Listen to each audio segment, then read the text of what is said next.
Le Bitcoin est l'investissement crypto le moins risqué. Sa probabilité de chuter à zéro est quasiment nulle à ce stade, alors que tous les altcoins peuvent chuter à zéro, y compris Ethereum. Votre prédiction pour 2033, je crois, vous avez annoncé une forte hausse du Bitcoin d'ici 2033. Quelles sont vos prévisions pour les 8 prochaines années? Où en sommes-nous dans le super cycle du Bitcoin? Où se dirige ce cycle et quelle sera la prochaine évolution du prix du Bitcoin? Nous parlons de cela et bien d'autres sujets avec Michael Turpin, PDG et fondateur de Transform Ventures. Je suis David Lin, Bonnie Chiang. Michael, Legacy Media vous a qualifié de parrain de la crypto. Pourquoi? Eh bien, je suppose que j'ai pas mal d'expérience. La CNBC m'a appelé comme ça en 2018. À cette époque, j'avais déjà travaillé sur une centaine de projets crypto en termes de conseils et de marketing. J'ai fondé BitAngel début 2013, le premier groupe d'investisseurs. Nous sommes maintenant présents dans 30 villes, dont Las Vegas, New York, Dubaï et Singapour. Et c'est assez décentralisé. En gros, chaque ville possède son propre événement qui met en relation fondateurs et investisseurs. Nous organisons également une vingtaine d'événements mondiaux par an. Par exemple, nous avons une section à Denver, mais lorsque chaque section de Denver est présente, nous intégrons des ressources mondiales, parce que ce sera évidemment un événement plus important. Quelle a été votre première acquisition de crypto-monnaie? Bitcoin. Nous allons parler du cycle de Bitcoin. Le super cycle de Bitcoin. Vous avez dit que le prix du Bitcoin avait 4 saisons. Dans quelle saison sommes-nous actuellement et pouvez-vous l'expliquer? Bien sûr, nous sommes en été, ce qui est la bonne saison. Donc Satoshi, dans le livre blanc, j'en parle dans mon livre, Satoshi dans le livre blanc dit que tant que la demande de nouveaux Bitcoins augmente plus que les nouveaux Bitcoins minés, le prix doit augmenter. Ça ne montera jamais en ligne droite. Et c'est là que les 4 saisons se produisent. Mais à chaque cycle, nous en sommes maintenant au 5e sur 33. Et à chaque cycle, il y a eu de moins en moins de Bitcoin. Donc, le premier cycle, du bloc Genesis à la fin de l'année 2012, 7200 Bitcoins étaient minés chaque jour. Et après le premier halving, le nombre a été divisé par 2. Il est passé à 3600 et au troisième à 1800. 4 ans plus tard, il est passé à 900. 4 ans plus tard, ce qui correspond au cycle dans lequel nous nous trouvons actuellement, 5e cycle, nous en sommes maintenant à 450 par jour. Un changement important par rapport à 7200 par jour. Et pour mettre cela en perspective, Michael Saylor achète plus de 450 bitcoins par jour. Donc, Michael et MicroStrategy à eux seuls absorbent tous les bitcoins minés. Et ils ne sont certainement pas les seuls acheteurs. Alors, de plus en plus de sociétés de trésorerie Bitcoin, comme on les appelle, imitent des variantes du modèle de MicroStrategy, à mesure que de plus en plus d'États, de gouvernements et, à terme, de pays et des fonds souverains commencent à acheter du Bitcoin. L'année dernière, nous avons vu des institutions commencer à en acheter, ainsi que des ETF. Et les ETF, BlackRock, à lui seul, détient désormais plus de Bitcoin que MicroStrategy. Et il a fallu près de 5 ans à MicroStrategy pour obtenir ce qu'ils ont, et environ 1 an pour BlackRock. Pensez-vous que l'entrée des institutions dans le Bitcoin change la donne? Cela ne change pas les saisons, cela change simplement la partie macro. Les mathématiques derrière la rareté restent donc les mêmes. Nous sommes donc actuellement dans le premier cycle où les nouveaux bitcoins, ce qu'on appelle le ratio stock sur flux, est aussi rare que l'or. Historiquement, l'or a représenté environ 1 voire 1,5%, parfois jusqu'à 2% du nouvel or entrant sur le marché. Voilà donc l'inflation. Et cela varie en fonction du prix de l'or. Si le prix de l'or est élevé, comme c'est le cas actuellement, son plus haut historique est d'environ 3500 $. Cela signifie qu'ils ont plus de ressources pour aller creuser plus profond et obtenir de l'or. Ce n'était pas viable quand le prix était, disons, de 200 $ l'once. Ce n'est pas le cas pour Bitcoin. On ne peut pas investir plus d'argent dans les mineurs et augmenter la quantité de Bitcoin émise chaque jour. En fait, cela va continuer de baisser. Donc, actuellement, l'inflation est de 0,8 et l'or autour de 1,5. Dans 4 ans, il atteindra 0,4 puis 0,2. Et littéralement, au cours des 40 dernières années, de 2100 à 2140, ce sera un total de 2 bitcoins et demi pour 40 années. Je n'y avais pas pensé. Je pensais juste que tu avais dit que Strategy, à elle seule, permettait d'acheter plus de 450 bitcoins par jour. Et tous les gros mineurs de bitcoin se contentent principalement de leurs actifs et non de leur liquidité. C'est exact, car ils n'ont pas à le faire, car ils ont d'autres ressources. Peut-on donc dire qu'aucun des nouveaux bitcoins créés quotidiennement ne sera disponible pour le public? En d'autres termes, en pratique, l'offre disponible est bien inférieure à 21 millions. C'est ce qu'il y a maintenant. Nous sommes sur le point d'atteindre 20 millions dans les prochains mois. Cela signifie donc que nous sommes à environ 95% répartis entre tous les bitcoins et ce qu'il reste. Il ne reste donc que 5% à miner. Cependant, seulement 5% de la population mondiale possède des bitcoins. Donc, à un moment donné, toutes les technologies disruptives ont tendance à passer par ce cycle d'adoption technologique. On appelle aussi la courbe en S d'adoption, où les premiers, vous savez, 4, 5, 6% mettent une éternité à se mettre en place. C'est à ce moment-là que les premiers hommes, je veux dire, ont été évoqués dans The Crossing of the Chasm. On en a parlé dans Garbeb ou Hype Cycles. Ce sont toutes des variations du même effet, à savoir qu'il faut 15 à 20 ans pour amener quelque chose au point où il a vraiment le potentiel pour séduire le grand public. Et donc, il y a les premiers utilisateurs qui peuvent mettre 15 à 20 ans à se lancer. Et puis, il y a la majorité précoce, et c'est une catégorie plus large. En général, je crois que, comme l'a dit Jeff Emmerich, il y a environ 3 à 4% des premiers utilisateurs. Et puis, il y a peut-être 10 ou 15% de la majorité précoce. Ensuite, il y a la majorité intermédiaire, qui est celle où on arrive à environ 50 à 60% de la population. Il y a la majorité tardive, les retardataires. Et puis, il y a des gens qui n'ont jamais, vous savez, il y a encore des gens qui ne possèdent pas la télévision. Mais c'est un très petit nombre de personnes. Vous pouvez nous dire quels indicateurs vous observez pour vous indiquer le passage d'une saison à la suivante? Le premier est le calendrier. En d'autres termes, les cycles de 4 ans ont été remarquablement prédictifs des performances. Je décompose donc chaque cycle en 4 saisons. Chaque cycle a donc des prix plus élevés que le cycle précédent. Satoshi en a parlé dans le livre blanc, à condition qu'il y ait plus de bitcoins achetés que de bitcoins minés. Il faut que ça monte. Ça ne monte pas en ligne droite. Et c'est là que la peur et la cupidité humaine entrent en jeu. Ainsi, après le halving, à chaque cycle, le prix est resté stable et c'est la période la plus courte. Cela ne dure que 4 à 7 mois. Et si c'est stable, c'est parce que les mineurs passent de la situation de gain à celle de perte en une seule journée. Donc, ils ne vendent pas de bitcoin. Certains en vendent quand même. Et donc, ce qu'il se passe, c'est que vous pensez que le prix chuterait s'ils vendaient du bitcoin. Mais d'autres personnes voient comment évoluent les cycles et se disent « Ok, on vient de passer à autre chose. C'est le bon moment pour acheter. » Et donc, ils achètent frénétiquement parce qu'ils n'ont pas vu, vous savez, une sorte de point de basculement vers un nouveau marché haussier.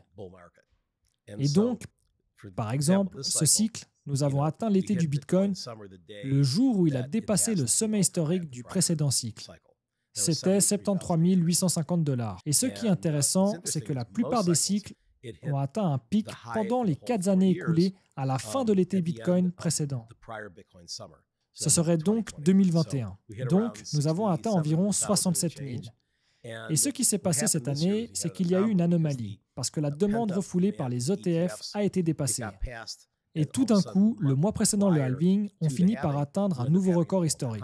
C'était une anomalie. De nombreux experts ont dit « Oh, ça veut dire que les saisons sont brisées ou que les cycles sont brisés. » Ou ils ont dit « Maintenant, nous allons avoir un cycle court car c'est le nouveau record historique. Et donc, ce sera terminé dans un an. » Ce qu'ils n'ont pas compris, et j'en ai parlé dans le livre, c'est qu'on ne peut pas avoir un ATH avant le halving.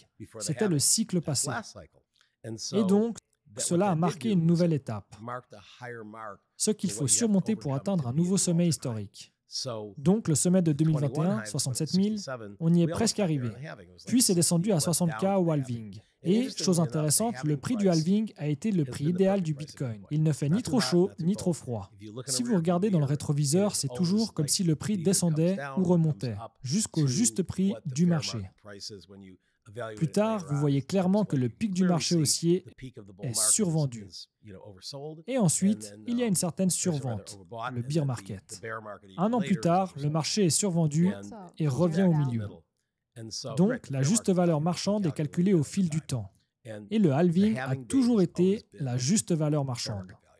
Donc, la juste valeur marchande était de 12 $ en 2012, la juste valeur marchande était de 670 $ en 2016, la juste valeur marchande était de 8 700 $ au halving de 2020, et c'était 64 000 ce dernier cycle. Donc, vous pouvez voir si c'est la juste valeur marchande à chaque fois qu'elle a augmenté considérablement. Et entre les cycles, il y a une forte fluctuation, bien que moins importante à chaque nouveau cycle. En fait, avant le premier cycle, il n'y avait pas de halving. Vous aviez le bloc Genesis. Mais la différence entre le premier prix annoncé d'un Bitcoin vendu, qui était qu'une seule vente, c'était de 5050 Bitcoins. Il a été vendu sur PayPal pour $5. Et ce fut la seule vente pendant des mois. Et ce premier prix du Bitcoin, c'est un dixième de centime. Puis, d'un dixième de centime à $30 2 ans plus tard. Et puis, il s'est effondré à $1. Et donc, ça a commencé une sorte de fluctuation entre le premier prix annoncé d'une vente de Bitcoin et le sommet de fois 3000. Et ensuite, il s'est effondré de 97%. Après le halving, c'était un fois 100. Et ensuite, le recul était de 85%. Deuxième halving, c'était un fois 30, de 670 à $19 800. Puis il a reculé de 83%. Et ensuite, le troisième, il est monté de fois 10. Parce que 3130, le cheminement mathématique aurait dû être d'environ fois 10. Mais la macroéconomie était mauvaise. Nous avions l'administration Biden, Gary Gensler et, vous savez, Elizabeth Warren qui essaie de tout détruire et de chasser les gens des États-Unis et de rendre tout le monde nerveux. Et on a fini par avoir une hausse rapide des taux d'intérêt, ce qui n'est pas favorable aux actifs à risque. Et donc, au lieu d'avoir un x10, on a eu un x8. J'étais à une table ronde à l'époque et l'un des intervenants a dit « Oh, je pense que les taux d'intérêt sont plus importants que le halving. Je pense que si c'était le cas, on serait alors toujours à $8700. » Et ce n'est pas le cas. C'est donc réduit à x8. Je pense que la plupart seraient très satisfaits d'avoir un x8 en un an. Et c'est ce qui s'est passé la dernière fois. Avec ce modèle, je prévois que si on continue sur la même dynamique, on sera environ sur un x3. Donc, x3 depuis le halving nous propulserait à $193 000. Ça, c'est avec une macroéconomie neutre. Si la macroéconomie est mauvaise, les droits de douane sont hors de contrôle, etc. Cela impactera les crypto-monnaies. Vous savez, la réglementation que nous avons partout, les formes de gouvernement actuelles aux États-Unis. Cela signifie que si la macro était mauvaise, nous serions peut-être en dessous de 150 000, 160 000 $. Si c'était plus fort, nous pourrions encore augmenter de 20%. Donc, on pourrait atteindre 240 000, et pour aller au-delà de 250 000, je dirais que nous aurions démarré un super cycle, où l'on inverse les rendements décroissants. Je voulais savoir comment on fait pour déterminer la juste valeur marchande à chaque cycle. Eh bien, la juste valeur marchande est un concept que je n'ai pas inventé. En fait, ils suivent cela pour les actions et tout le reste. En gros, on regarde un graphique et on voit ce qui est surévalué historiquement, ce qui est sous-évalué. Et si l'on revient à la médiane, c'est votre juste valeur marchande. J'ai fait des calculs il y a longtemps, je n'ai pas le graphique ici, j'essaierai de le chercher sur mon téléphone. Mais si vous prenez la suite de Fibonacci 1, 3, 5 et ainsi de suite, vous tracez sur une échelle logarithmique, c'est une droite linéaire qui fait 45 degrés. Et si vous tracez le graphique du prix du Bitcoin autour de cette suite linéaire de Fibonacci, elle oscille presque parfaitement. Voici donc la juste valeur si vous souhaitez prendre la suite de Fibonacci. Et elle fonctionne ainsi presque parfaitement. Fibonacci a été quelque peu prédictif, mais pas parfaitement. Et je le répète, le calendrier a été sacrément prédictif, car les pics de ces 1384 jours sur un cycle de 4 ans ne correspondent pas exactement à 48 mois. Cela fait plutôt 46 mois jusqu'à présent, mais le pic a toujours été sur une période de 37 jours. C'est environ 3% ou quelque chose comme ça sur les 4 années. Il a toujours été entre le plus tôt jamais atteint, le 10 novembre, le plus tardif a été le 17 décembre de l'année du halving. La hausse pourrait être un peu plus tôt cette fois-ci, peut-être en octobre. Mais c'est à ce moment-là qu'on commence à observer et à se dire que c'est probablement le moment où la bulle va éclater. J'ai déjà entendu parler du cycle de 4 ans et de son contre-argument. Ça a toujours été le cas et donc ça paraît trop facile. Si tout le monde croit au cycle, on achète dès qu'il y a une certaine date. Le calendrier nous dit de vendre. Est-ce vraiment aussi facile? Jusqu'ici, ça l'a été. Et le problème, c'est que ce n'est pas parce qu'une stratégie est prédictive et qu'elle continue de fonctionner que tout le monde va la suivre ou y croire. Selling May and go away sur le stock market a fonctionné depuis 75 ans. Et lorsque j'étais principalement un investisseur en bourse, je suivais ça. J'ai vendu tout mon portefeuille en mai. Vous n'aurez pas à vous en soucier pendant l'été. Et j'envisageais de rééquilibrer mes comptes en novembre. Cela m'a permis de rester en liquidité pendant tout le crash de 2008. Je n'ai rien perdu. Et quand novembre est arrivé, le monde entier était encore en feu. Et je me suis dit, je pense que nous allons attendre encore quelques mois. J'ai donc pu récupérer mon portefeuille à un coût bien inférieur. Pourriez-vous nous en parler, le super cycle? Parce que ce terme a été beaucoup utilisé sur Twitter. Oui, le terme super cycle a été utilisé à plusieurs reprises au fil des ans. J'en ai d'ailleurs fait un bref historique dans le livre. On l'appelait d'abord le super cycle du Bitcoin et du Litecoin. Et puis Dan Held a parlé du super cycle survenu à cause du Covid et sa projection à 800K. Ça ne s'est pas vraiment produit. Mais pour moi, j'ai observé les impacts des super cycles sur les matières premières. Et il a été établi qu'il y a eu au moins 3 supercycles. Donc, en réalité, on remonte aux vagues d'Elliott. Et il a parlé du grand supercycle, qui a duré, vous savez, parfois des centaines d'années. C'est un peu similaire à ce dont parle Ralph Dalio à propos des empires tous les 500 ans environ. Et donc, Elliott, Dalio et un certain nombre d'autres personnes ont en quelque sorte identifié ces grandes époques. Et à l'intérieur de cela, il y a des cycles plus courts, je veux dire ces cycles de 80 ans. Mais le super cycle dure généralement plus de 5 ans. Il peut s'agir d'une période plus courte, pendant laquelle un changement fondamental de narratif se produit, ce qui génère, vous savez, une rentabilité démesurée. Et donc, dans les années 70, l'or a quadruplé. Et cela grâce à un changement fondamental dans le récit. 2 choses se sont produites. Premièrement, les États-Unis ont abandonné l'étalon or.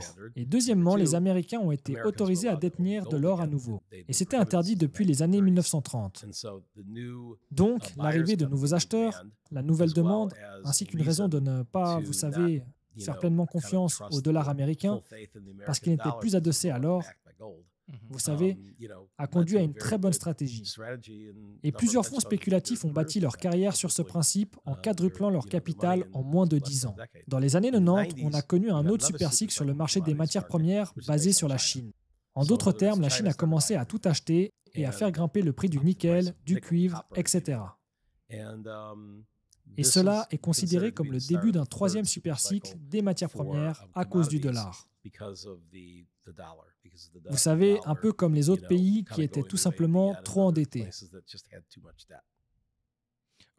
Connaissez-vous le 4e tournant de Neil House? Donc, la théorie est qu'il a étudié la question, tous les 80 ans, une crise majeure se produit. Et c'est à cause des grands changements générationnels. Nous en sommes à la 80e année maintenant. Donc, a priori, le 4e tournant est en cours. Comment évalueriez-vous cela? Comment cela s'intègre-t-il dans votre thèse du supercycle? Eh bien, je pense que c'est macro. En d'autres termes, Satoshi a écrit cet article en 2008. Il l'a écrit en réaction à la grande récession. Et puis, ce que vous voyez maintenant avec l'IA, c'est que ça pourrait potentiellement perturber l'emploi de tous, le redéfinir. Comme il y a 80 ou 160 ans, l'avènement de l'ère industrielle, l'avènement de l'ère de l'information, je pense qu'il y a eu plus de perturbations que tous les 80 ans. Mais oui, le phénomène des 80 ans, qui selon la façon dont on le compte, les gens pensaient que c'était le passage des années 1920 à 2000. D'autres vont des années 1940 à aujourd'hui, donc je pense qu'il y a un petit flou dans ce modèle concernant le moment où il tourne réellement. Je parle principalement du Bitcoin qui a 2 choses autour de son supercycle. Le premier est le fait qu'il n'y a que 5% de personnes dans le monde possédant des Bitcoins. Et cela devrait, comme d'autres technologies disruptives qui se généralisent, atteindre à terme 70, 80, 90%. Je veux dire, aller sur Internet aujourd'hui représente environ 90% d'utilisation. Si vous incluez Internet via les téléphones portables, ce qui représente une utilisation de plus de 100%, les gens ont plusieurs téléphones portables. Mais de nos jours, on ne se connecte plus à Internet en disant « Ok, je vais vérifier que je me connecte bien au protocole TCP/IP ». Tout est invisible. Et cela se produira avec Bitcoin et d'autres crypto-monnaies. Je pense que d'ici 2 ans, pas plus de 5 ans, vous pourrez sortir votre iPhone et comme maintenant, double-cliquer pour payer avec la carte de crédit du magasin au lieu de la sortir et de la saisir. Il suffit de double-cliquer et c'est là. Vos stablecoins seront stockés et accessibles sur votre iPhone. Et vous n'allez pas y mettre toutes vos économies. mais vous pourriez y mettre 5K, 10K, 20 000 dollars. Et Apple aura une assurance en cas de piratage. Mais Apple a fait preuve d'une bonne sécurité uniquement dans les messages. Il devrait donc être capable de trouver un moyen d'éviter des piratages massifs de petites quantités de crypto-monnaies. Et à mesure que les gens se familiarisent avec les paiements crypto, ils vont trouver « Oh, vous savez quoi? Ce vendeur me dit que je peux payer par ma carte de crédit et j'obtiens une protection d'acheteur. Mais je dois ajouter 3,2%. De plus en plus de commerçants le font. Stablecoin, pas de frais. » Et vous savez, si vous dépensez 1 000 dollars pour quelque chose, vous vous demandez est-ce que je veux dépenser 32 dollars de plus pour la protection ou est-ce que je veux simplement double-cliquer sur mes stablecoins. Et puis, une fois que vous aurez un portefeuille avec des stablecoins, je pense que vous allez trouver que les gens commencent à envisager d'avoir un compte courant et un compte épargne. Ils auront des comptes courants de stablecoins, ils auront des comptes épargne en Bitcoin. Retour à ce cycle. Nous avons eu quelques mineurs de Bitcoin hier et je leur posais la question. Il y a donc ce discours selon lequel ils ont un contrôle absolu sur le prix du Bitcoin. Comme vous venez de le dire, s'ils ne vendent pas immédiatement après le halving, il n'y aura plus d'offres. Mais ils disaient que les 2 premiers cycles étaient logiques, car le nombre de Bitcoin minés chaque jour était important. Mais maintenant, cela n'a plus de sens. Eh bien, c'est un chiffre plus petit, mais cela ajoute de la rareté. En d'autres termes, si vous avez plus d'acheteurs et moins de stocks à vendre, je pense que les chiffres font toujours une différence. Et jusqu'à présent, les cycles de peur et d'avidité se sont poursuivis. Encore une fois, cela ne concerne peut-être pas les 33 cycles, peut-être pas. Je pense qu'après le super cycle, il pourrait y avoir un changement. Je pense que nous avons tendance à nous rapprocher de la date du halving parce que je pense que Satoshi avait prévu que cela se produise pendant les années présidentielles américaines. Et jusqu'à présent, c'est de cette façon. Mais c'était en novembre 2012, en juillet 2016, en mai 2020, en avril 2024. À un moment donné, si cela continue à être inférieur à 48 mois, vous allez avoir l'année précédant l'élection présidentielle. Et donc, cela va probablement perturber le 4e trimestre, parce que cela commencerait au cours d'une année civile antérieure. Et il y a, je pense, des raisons fiscales et bien d'autres raisons qui expliquent, vous savez, qu'on finisse par avoir un pic à la fin de l'année civile. Mais comment cela modifierait-il le cycle? Parce que si vous avez un halving plus tôt, vous aurez un été plus tôt. Et le pic de saison sera probablement plus tôt. C'est juste une des nombreuses choses qui perturberaient en quelque sorte la situation actuelle. Et nous verrons. Je pense que nous allons probablement encore avoir des élections présidentielles pendant probablement au moins les 3 prochains cycles. Parce que, encore une fois, la raison pour laquelle nous avons déplacé de novembre à juillet, c'est qu'en 2016, nous avons connu de nombreuses perturbations dans le secteur minier. C'est à ce moment-là que certaines mines chinoises ont fermé leurs portes et ont déménagé au Texas, entre autres. Et donc, vous aviez beaucoup plus de perturbations à gérer en ce moment, parce que nous ne l'avançons que d'un mois.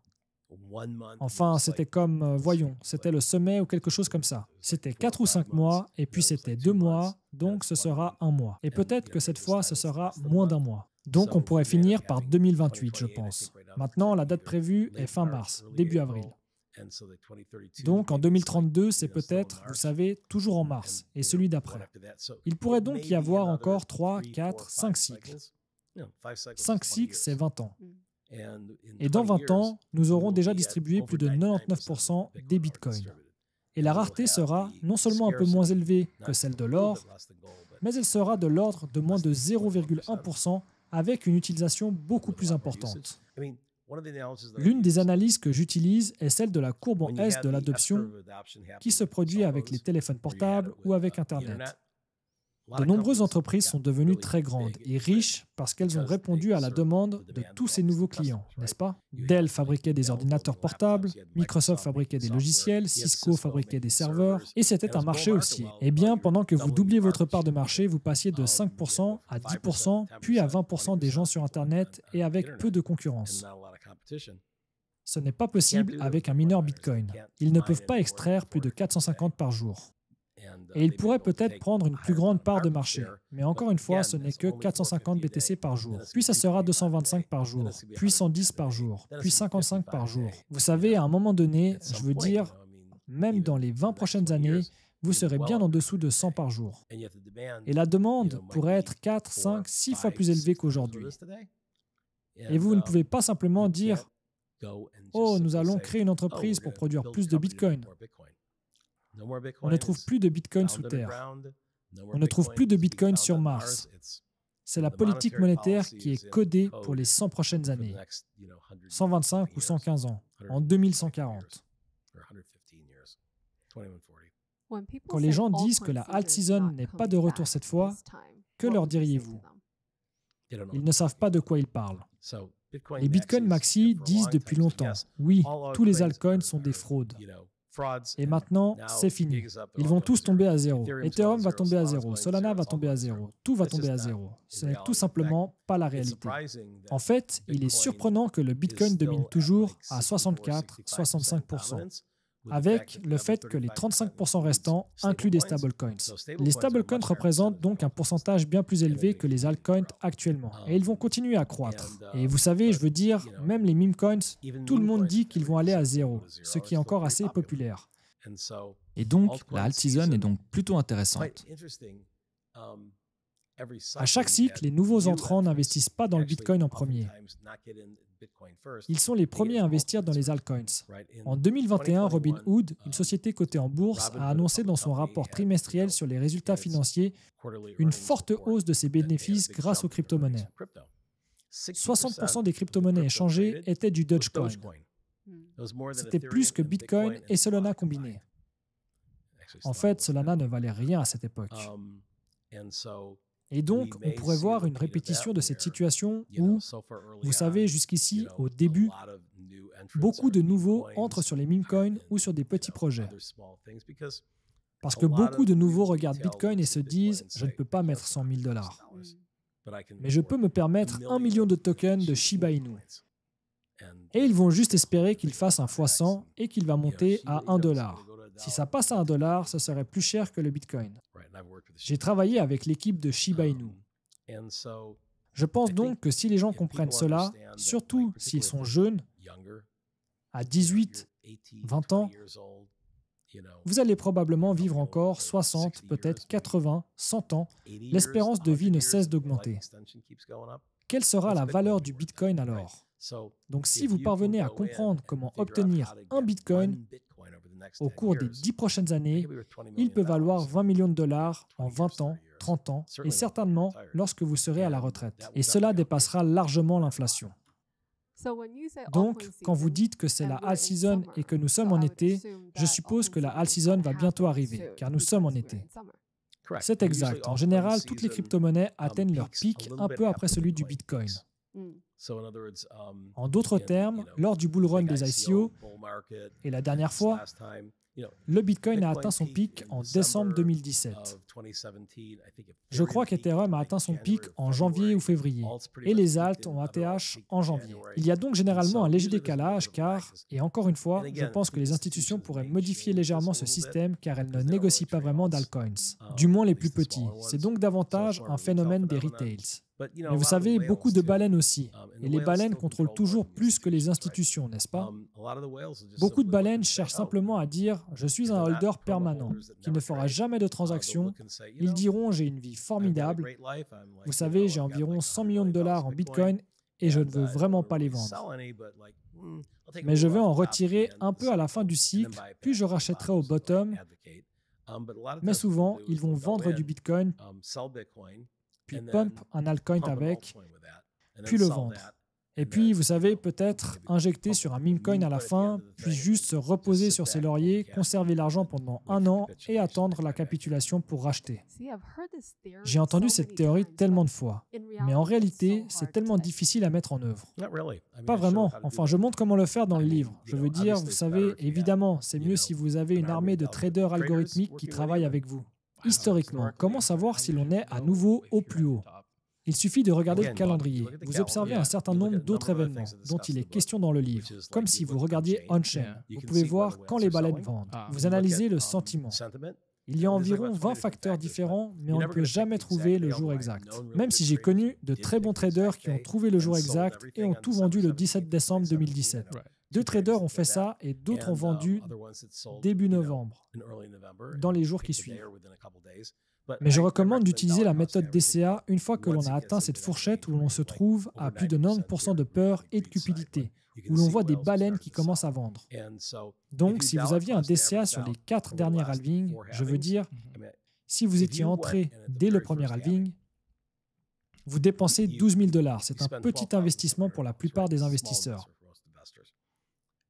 Vous achetez et vous conservez indéfiniment. Vous avez 1000 bitcoins. Aujourd'hui, cet investissement de 12 000 $ vaut 107 millions. Un très bon investissement, n'est-ce pas? Mais si vous aviez conservé du BTC pendant 3 ans, le premier cycle, vous n'auriez pas été capable de deviner le top à 1 200 $. Mais vous auriez été autour des 1 000 $. Donc, tout d'un coup, vous avez vos bitcoins achetés à 12 $, vous les avez vendus pour 1 000 $ et vous avez conservé l'argent. Il retombe jusqu'à 171 $. Vous n'alliez probablement pas l'acheter ce jour-là, mais vous l'auriez eu plusieurs mois après cela. Ou vous auriez pu acheter autour de 250 $. Donc, tout d'un coup, vous avez 4 000 bitcoins, vous les conservez pendant 3 ans. Le prix monte à 19 830 $. Vous n'alliez probablement pas vendre exactement ce jour-là, sauf s'il y avait des raisons de le faire, car c'était le jour où les contrats à terme étaient annoncés. C'était une sell de news, mais vous auriez pu très facilement sortir à environ 16 000 $ et conserver cet argent. Le cours a chuté pendant 1 an. Il a chuté à 3 200 $. Je ne dis pas que tu aurais acheté le bottom, tu avais plusieurs mois, tu aurais pu rentrer jusqu'à 4 000 $. Maintenant, tu as 16 000 bitcoins. Donc en gros, vous auriez pu faire x4, x4, x4, cette fois-ci un peu moins de x4, mais vous auriez environ 60 000 bitcoins. Donc maintenant, vos 12 000 d'investissement valent 107 millions, puis maintenant c'est 5 milliards. Et donc, à la fin du cycle, ça vaudrait plus de 10 milliards, ce qui représente un rendement extraordinaire. Si l'on croit que le Bitcoin va continuer à grimper en raison de ces cycles, pourquoi ne pas simplement acheter et conserver? Oui, essayez-vous de surperformer le Bitcoin. Le Bitcoin est essentiellement une nouvelle référence du marché. C'est comme le S&P. Et vous allez y parvenir en anticipant les cycles ou en achetant des alts qui surperformeront le Bitcoin? Pas d'alt. Ils sont trop risqués. Bitcoin est l'investissement cryptographique le moins risqué. Sa probabilité de chuter à zéro est quasiment nulle à ce stade, alors que toutes les crypto-monnaies peuvent chuter à zéro, y compris Ethereum. Si vous regardez le prix du Bitcoin et qu'il évolue dans une fourchette, comme votre prédiction, qu'est-ce qui vous indique qu'il reste encore beaucoup à faire? Ou les vendez-vous simplement? Eh bien, encore une fois, le DCA. Et donc, je garde toujours un petit moonbag. Je ne vendrai probablement pas 100% parce qu'on ne sait jamais si cette fois-ci, le cycle sera un peu plus long. La dernière fois, j'ai probablement gardé plus que je n'aurais dû, car il y avait un gros morceau de récit selon lequel un certain nombre d'experts et YouTubeurs disaient que nous allions vivre un super cycle. Ça n'a pas été le cas, c'était encore le 4e trimestre. Donc, il suffit de suivre le calendrier. Suivez le calendrier, mais regardez les indicateurs. Regardez on-chain. Et regardez également 5 ou 6 choses qui déterminent si c'est vraiment, vous savez, si ça répète ce que c'est censé faire. Eh bien, Michael, parlez-nous de votre prédiction pour 2033. Je crois que vous l'avez dit, vous aviez prévu une forte hausse du Bitcoin d'ici 2033. Quelles sont vos prévisions pour les 8 prochaines années? Bien sûr, donc 2029, l'année suivant le prochain halving, et je pense que nous serons autour d'un demi-million. Et puis je pense que 2033, c'est le million. Si nous avons un super cycle, nous pourrions l'atteindre avant. Mais je pense qu'il faudrait l'atteindre dans les années qui suivent.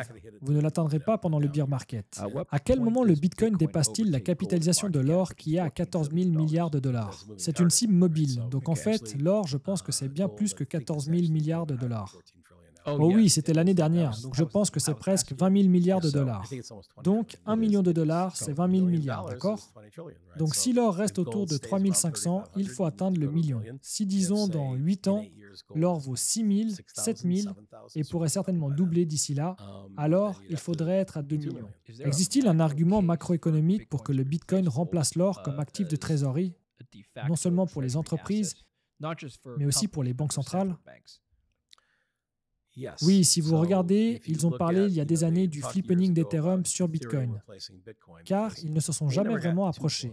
Mais ils allaient dans cette direction, n'est-ce pas? Donc, pendant la folie des ICO de 2017, la plupart des projets étaient basés sur Ethereum. Nous avions donc besoin d'acheter beaucoup d'Ethereum, et le Bitcoin a atteint son plus bas niveau historique en termes de dominance. C'était environ 35%, et Ethereum était en hausse, je crois d'environ 20%. Donc, ils appelaient ça le flippening, lorsque la capitalisation d'Ethereum dépasse celle du Bitcoin. Et après ça, qu'Ethereum est l'actif majeur, le Bitcoin baisserait, l'Ethereum monterait, ça n'a jamais failli arriver. Je pense qu'il dirait la même chose pour l'or. Donc, en d'autres termes, si par définition, l'or vaut plus cher à l'échelle mondiale, le Bitcoin vaut plus cher à l'échelle mondiale que l'or, et il tend à accroître son avance.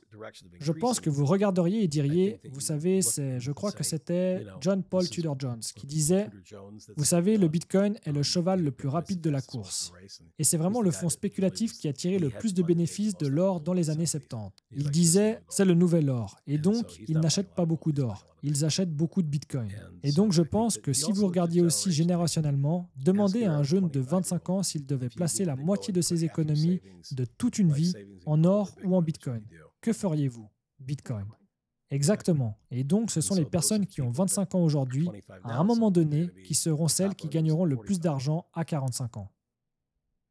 Pensez-vous que c'est toujours le bon moment pour acheter des Bitcoins?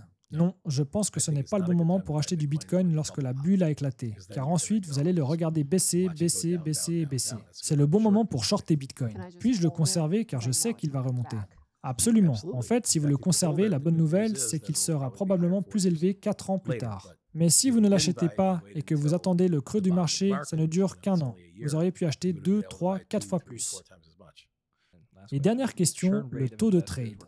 Plus il est bas, mieux c'est, non? Pouvez-vous répéter la question? En d'autres termes, plus la fréquence des transactions est faible, en général, mieux vous vous en sortirez. En général, oui. D'un autre côté, si vous avez des bons algorithmes qui surpassent les frais, alors, vous savez, mon fonds va trader autant que l'algorithme le prévoit. Il ne va pas effectuer 30 transactions par jour. Il pourrait passer quelques jours sans transaction. Mais si la situation s'aggrave, elle sera vendue. Cela ne va pas entraîner la vente de tout le portefeuille. Mais pour l'investisseur moyen, c'est le cas. Pour l'investisseur moyen, la solution la plus sûre, s'il ne veut pas avoir à s'en occuper, il faut simplement avoir quelque chose que vous pensez pouvoir mettre en place et oublier. Acheter du Bitcoin et l'oublier. Et vous savez, beaucoup de gens font ça et le transmettent à leurs petits-enfants. Par contre, si vous voulez travailler environ 2 semaines tous les 4 ans, ce n'est pas une tâche si difficile. C'est vrai. Je veux dire, ils disent pour votre investissement en bourse, je crois que Jim Cramer a dit, vous devriez consacrer 1 heure par semaine pour chaque action que vous possédez. C'est vrai, c'est beaucoup. Et vous savez, avec Bitcoin, littéralement, vous n'avez qu'à consacrer qu'environ 2 fois tous les 4 ans. Beaucoup de jeunes regardent notre show. Peut-être qu'ils ne possèdent pas encore de Bitcoin. Qu'est-ce que tu peux leur dire? Bien sûr, il n'est pas trop tard. Enfin, je pense que c'est désormais acquis qu'on va atteindre $1 million. Ça veut dire qu'on est comme à 10 centimes d'un dollar. Nous y serons dans environ 8 ans.